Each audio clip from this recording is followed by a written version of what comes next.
ನಗರ ಧರ್ಮಸ್ಥಳ ಗ್ರಾಮಾಭಿವೃದ್ಧಿ ಯೋಜನೆ DC trust Gauribidanur ವತಿಯಿಂದ ಪರಮಪೂಜ್ಯ ಪದ್ಮಭೂಷಣ ರಾಜ್ಯಶ್ರೀ ಡಾಕ್ಟರ್ ಡಿ ವೀರೇಂದ್ರ ಹೆಗಡೆಯವರ ಹಾಗೂ ಮಾತೃಶ್ರೀ ಡಾಕ್ಟರ್ ಹೇಮಾವತಿಯಮ್ಮನವರ ಆಶೀರ್ವಾದಗಳೊಂದಿಗೆ ಜ್ಞಾನ ವಿಕಾಸ ಕಾರ್ಯಕ್ರಮವನ್ನು ಹಮ್ಮಿಕೊಳ್ಳಲಾಗಿತ್ತು. ಈ ಕಾರ್ಯಕ್ರಮದಲ್ಲಿ ಮಹಿಳಾ ವಿಚಾರಗೋಷ್ಠಿಯನ್ನು ಹಾಗೂ ಮಹಿಳಾ ಸಬಲೀಕರಣ ಮತ್ತು ಉದ್ಯೋಗ ಮೇಳ ಆಯೋಜಿಸಲಾಗಿತ್ತು. ಈ ಕಾರ್ಯಕ್ರಮದಲ್ಲಿ ಶಾಸಕರಾದ ಶ್ರೀಯುತ ಕೆ. ಪುಟ್ಟಸ್ವಾಮಿಗೌಡರವರು ಮಾತನಾಡಿ, ಧರ್ಮಸ್ಥಳ ಗ್ರಾಮಾಭಿವೃದ್ಧಿ ಸಂಘದ ವತಿಯಿಂದ ಅನೇಕ ಬಡ ಕುಟುಂಬಗಳಿಗೆ ಸಾಲ ನೀಡುವುದರ ಮೂಲಕ ಅನೇಕ ಗ್ರಾಮಾಭಿವೃದ್ಧಿ ಕೆಲಸಗಳನ್ನು ಮಾಡುತ್ತಾ ಮಹಿಳೆಯರಿಗೆ ಸ್ವ ಉದ್ಯೋಗ ನೀಡುವಂತಹ ಹಲವು ಯೋಜನೆಗಳನ್ನು ತಂದಿದ್ದಾರೆ. ಅದೇ ರೀತಿ ಅಂಗವಿಕಲರಿಗೆ ಸೈಕಲ್ ಕೊಡುವ ಮುಖಾಂತರ ಮತ್ತು ಹಲವು ಕ್ಷೇತ್ರಗಳ ಸಾಧಕರಿಗೆ ಪ್ರಶಸ್ತಿ ಕೊಡುವ ಮುಖಾಂತರ ಸಹಕಾರ ನೀಡುತ್ತಿದ್ದಾರೆ ಎಂದು ತಿಳಿಸಿದರು. ಇದೇ ಸಂದರ್ಭದಲ್ಲಿ ಅನೇಕ ಗಣ್ಯರಾದ ತಾಲೂಕು ದಂಡಾಧಿಕಾರಿಯಾದ ಮಹೇಶ್ ಪತ್ರಿ, ನಗರಸಭಾ ಆಯುಕ್ತರಾದ ಶ್ರೀಮತಿ ಗೀತಾ ಹಾಗೂ ಶ್ರೀರೋಗ ತಜ್ಞರಾದ ಡಾಕ್ಟರ್ ಗೀತಾ ಎಬಿ, ಶ್ರೀಯುತ ಶೀನಪ್ಪ, ಶ್ರೀಮತಿ ಪ್ರಭಾ ನಾರಾಯಣಗೌಡ, ಶ್ರೀಯುತ ಆವಲಪ್ಪ ಮತ್ತು ಶ್ರೀಮತಿ ಲಕ್ಷ್ಮಿ ಇನ್ನು ಮುಂತಾದವರು ಉಪಸ್ಥಿತರಿದ್ದರು. ವರದಿ ಪ್ರಸನ್ನಕುಮಾರ್.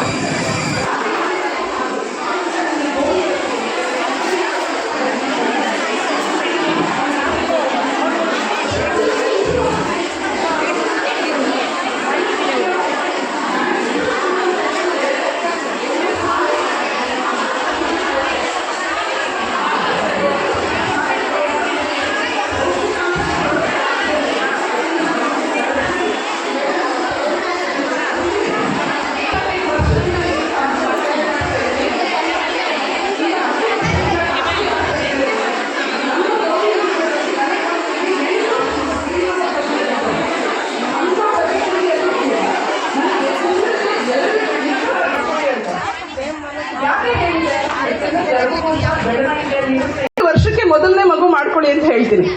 ಈ ಟೀನೇಜ್ ಪ್ರೆಗ್ನೆನ್ಸಿ ಆ ಥರ ಬಂದಾಗ ಅವರ ಮಾನಸಿಕವಾಗಿ ಅವ್ರಿಗೆ ಎಷ್ಟು ಹಿಂಸೆ ಆಗುತ್ತೆ ಅದು ಪಕ್ಕಕ್ಕಿಡೋಣ. ಗರ್ಭಕೋಶಕ್ಕೆ ತುಂಬಾ ತೊಂದರೆ ಆಗುತ್ತೆ, ತುಂಬಾ ಮಾರಕವಾದ ತೊಂದರೆಗಳಾಗುತ್ತೆ. ಇದನ್ನ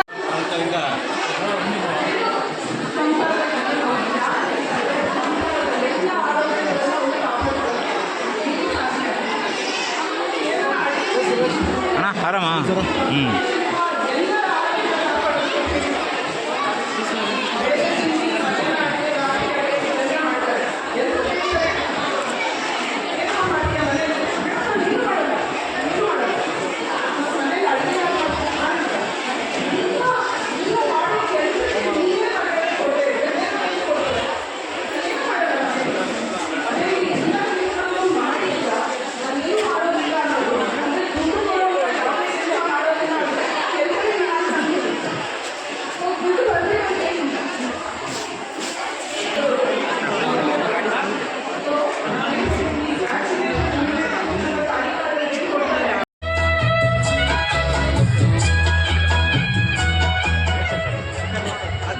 ಅದೇ ರೀತಿ ಜನಮಂಗಲ ಕಾರ್ಯಕ್ರಮದ ಅಡಿಯಲ್ಲಿ ಗ್ರಾಮೀಣ ಭಾಗದ ಜನರಿಗೆ ವೀಲ್ ಚೇರ್ ಅಥವಾ ಬೇರೆ ಯಾವುದೇ ಸಮಸ್ಯೆಗಳಿಗೆ ಒಳಗಾದವರಿಗೆ ಪೂಜ್ಯರು ಎಷ್ಟು ಜನರಿಗೆ ಬೇಕಾದರೂ ಇಂಥ ವ್ಯವಸ್ಥೆಗಳನ್ನು ನೀಡಲಿಕ್ಕೆ ಇಡೀ ರಾಜ್ಯಾದ್ಯಂತ ಅವಕಾಶ ಮಾಡಿಕೊಟ್ಟಿದ್ದಾರೆ. ಇಂಥ ವೀಲ್ ಚೇರ್ಗಳು ಇಂಥ ವ್ಯವಸ್ಥೆಗಳು ಜನಮಂಗಲ ಕಾರ್ಯಕ್ರಮದ ಅಡಿಯಲ್ಲಿ ಈ ತಾಲೂಕಿನಲ್ಲಿ 500ಕ್ಕೂ ಮಿಕ್ಕಿದ ಜನರಿಗೆ ಈಗಾಗಲೇ ಇಂಥ ವ್ಯವಸ್ಥೆಗಳನ್ನ ಈ ನಮ್ಮೆಲ್ಲ ತಾಲೂಕಿನಾದ್ಯಂತ ಮಾಡಿದ್ದೇವೆ ಹೇಳಿಕೆ ಬಹಳ. ಇವರಿಗೆ ಪ್ರತಿ ತಿಂಗಳು 1,000 ರೂಪಾಯಿ ಅವರ ಕೋರ್ಸ್ ವೃತ್ತಿಪರ ಕೋರ್ಸ್ ಮುಗಿಯುವವರೆಗೆ 40,000ದವರೆಗೆ ಇವರಿಗೆ ಸುಜ್ಞಾನ ನಿಧಿ ಶಿಷ್ಯ ವೇತನವನ್ನ ಪರಮ ಪೂಜ್ಯರು ವಿತರಣೆ ಮಾಡಿದ್ದಾರೆ. ಅದಲ್ಲದೆ ಸ್ವೋದ್ಯೋಗ ಮಾಡುವವರಿಗೆ ವಿಶೇಷವಾಗಿ ಸಿಡಿಪಿ ಬ್ಯಾಂಕಿನಿಂದ ಸಿಡಿಪಿ ಸಾಲ ಅಂತ ಹೇಳಿ ಈ ತಾಲೂಕಿನಲ್ಲಿ 25 ಕೋಟಿ ರೂಪಾಯಿಯನ್ನ ವಿತರಣೆ ಮಾಡಿದಲ್ಲ. ಇದು ಸಿಡಿಪಿ ಬ್ಯಾಂಕಿನಿಂದ. ಇದಕ್ಕೆ ಗ್ಯಾರಂಟರ್ ಆಗಿ ಪೂಜ್ಯರು ಪರಮ ಪೂಜ್ಯ ಡಾಕ್ಟರ್ ಡಿ ವೀರೇಂದ್ರ ಹೆಗಡೆಯವರು ನಿಂತು ಇವತ್ತು ಸ್ವೋದ್ಯೋಗ ಮಾಡುವಂತಹ ಮಹಿಳೆಯರಿಗೆ ಸ್ವೋದ್ಯೋಗ ಮಾಡುವ ಉತ್ತೇಜನ ನೀಡುವ ನಿಟ್ಟಿನಲ್ಲಿ 5 ಲಕ್ಷ ರೂಪಾಯಿ ಈಗಾಗಲೇ 5 ಲಕ್ಷ ರೂಪಾಯಿ ಪುಷ್ಪವತಮ್ಮ ಗೌರಿಬಿದನೂರು ಇವರಿಗೆ ಇವರು ನೇಕಾರಿಕೆ ಸ್ವೋದ್ಯೋಗಗಳನ್ನು ಮಾಡುವ ಮೂಲಕ ಓಂ ಶ್ರೀ ಮಂಜುನಾಥಾಯ ನಮಃ. ಇಲ್ಲಿ ವೇದಿಕೆಯ ಮೇಲಿರುವ ನಮ್ಮ ಮಾನ್ಯ ಶಾಸಕರಿಗೆ ವಂದಿಸಿ. ನಮಗೆ ಮಹಿಳೆಯರನ್ನ ನಮ್ಮ ದೇಶದಲ್ಲಿ ದೇವಿಯಿಂದ ಪೂಜಿಸ್ತೇವೆ, ಆರಾಧಿಸ್ತೇವೆ, ತಾಯಿಯ ಸ್ಥಾನದಲ್ಲಿ ಗೌರವಿಸ್ತೇವೆ. ನಮ್ಮ ಮಹಿಳೆಯರಿಗೆ ಗೌರವವೂ ಬೇಕು, ಆ ಸ್ಥಾನಮಾನವೂ ಬೇಕು. ಅದರ ಜೊತೆಗೆ ಬಹಳ ಮುಖ್ಯ ಅಂತಂದರೆ ಅವರಿಗೆ ಅವಕಾಶಗಳು ಬೇಕು. ಇವತ್ತು ದೇವರು ಅಂತ ಹೇಳಿ ಎಲ್ಲ ಮನೆ ಒಳಗೆ ಕೂರಿಸಿದ್ರೆ ಆಗೋದಿಲ್ಲ. ಅವರನ್ನು ಸಮಾಜಕ್ಕೆ ಹೊರಗೆ ಕರೆತಂದು ಸಮಾನ ಸ್ಥಾನಮಾನ ಕೊಟ್ಟು ಅವರಿಗೆ ತಮ್ಮ ನಮ್ಮ ಪ್ರಪಂಚ ಅಂತ ನಾವು ಮನಸ್ಸು ಕೆಲಸಕ್ಕೆ ಸೀಮಿತವಾಗಿರ್ತೇವೆ. ಅದಕ್ಕಿಂತ ಹೊರಗೆ ಹೋಗುವಂತಹ ಅವಕಾಶ ಕಮ್ಮಿ ಇರ್ತದೆ. ನಮ್ಮ ಅಮ್ಮ ಯಾವಾಗಲೂ ಒಂದು ಕತೆ ಹೇಳ್ತಾರೆ. ಒಂದು ಊರಲ್ಲಿ ಒಂದು ಮಹಿಳೆ ಇದ್ರಂತೆ. ಒಂದು ದಿನ ಬೆಳಗ್ಗೆ ಅವರು ಎದ್ದಾಗ ಅವರಿಗೆ ತಮ್ಮ ಹೆಸರೇ ಮರೆತು ಹೋಗಿತ್ತಂತೆ. ನನ್ನ ಹೆಸರೇನು ಅಂತ ಗೊತ್ತಿಲ್ಲ, ನೆನಪಿಲ್ಲ. ನಿನ್ನೆವರೆಗೆ ನೆನಪಿತ್ತು, ಇವತ್ತು ನನಗೆ ನನ್ನ ಹೆಸರು ಮರೆತು ಹೋಗಿದೆ, ಏನು ಮಾಡೋದು? ಹೋಗಿ ಗಂಡನನ್ನು ಕೇಳಿದ್ರಂತೆ, ನನ್ನ ಹೆಸರು ಮರೆತು ಹೋಗಿದೆ, ನನಗೆ ನನ್ನ ಹೆಸರೇನು? ನಿನ್ನ ಹೆಸರೇನು? ನೀನು ನನ್ನ ಹೆಂಡತಿ ಅಲ್ವಾ, ಅದೇ ನಿನ್ನ ಹೆಸರು. ಮಕ್ಕಳ ಹತ್ರ ಹೋಗಿ ಕೇಳಿದ್ರಂತೆ, ಮಕ್ಕಳೇ ನನ್ನ ಹೆಸರೇನು ಹೇಳಿ ಅಂತ. ನೀನು ಅಮ್ಮ ಅಲ್ವಾ, ನೀನು ನಮ್ಮ ಅಮ್ಮ, ನೀನು ಅದೇ ಹೆಸರು ನಿನಗೆ, ಬೇರೆ ಏನು? ಅತ್ತೆ ಹತ್ರ ಹೋಗಿ ಕೇಳಿದ್ಲಂತೆ, ಅತ್ತಮ್ಮ ನನ್ನ ಹೆಸರೇನು? ನನ್ನ ಸೊಸೆ ನೀನು, ಅದಕ್ಕಿಂತ ಹೆಚ್ಚು ಹೆಸರು ಏನು ಬೇಕು ನಿನಗೆ ಅಂತ.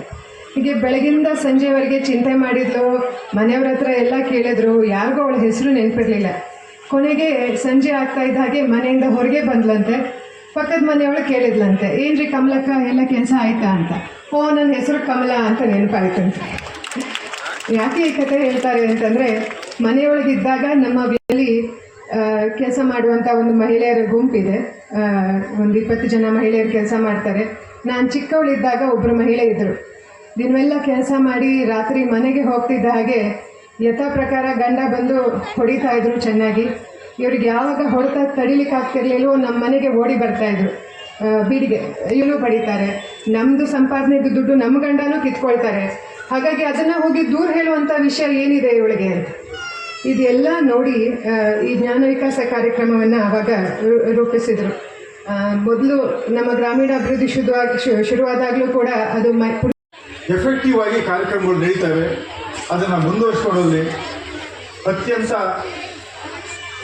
ಹೃದಯಪೂರ್ವಕವಾದಂಥ ಧನ್ಯವಾದಗಳನ್ನು ಧರ್ಮಸ್ಥಳ ಸಂಸ್ಥೆಗೆ ಹೇಳ್ತೀನಿ. ಇಂಥ ದೊಡ್ಡ ಒಳ್ಳೊಳ್ಳೆ ಕಾರ್ಯಕ್ರಮ ಮಾಡ್ತಾರಿಂದ ಅವರಿಗೆ ನಾನು ಹೃದಯಪೂರ್ವಕವಾದಂಥ ಸ್ವಾಮೀಜಿಗಳಿರ್ಬೋದು, ಅವರ ಪ್ರತಿನಿಧಿಯಾಗಿ ಬಂದಿರತಕ್ಕಂಥ ಶ್ರೀಮತಿ ಶ್ರದ್ಧಾ ಅಮಿತ್ ಅವ್ರಿಗಿರ್ಬೋದು ಅತ್ಯಂತ ಅಭಿನಂದನೆಗಳನ್ನು ಹೇಳ್ತಾ ಈ ಒಂದು ಕಾರ್ಯಕ್ರಮದಲ್ಲಿ ಭಾಗವಹಿಸಲು ಅವಕಾಶ ಮಾಡಿಕೊಟ್ಟಂಥ ಎಲ್ಲರಿಗೂ ಕೂಡ ವಂದನೆಗಳನ್ನು ತಿಳಿಸಿ ನಾನು ಮಾತು ಮುಗಿಸ್ತೀನಿ. ಜೈ ಹಿಂದ್, ಜೈ ಕರ್ನಾಟಕ.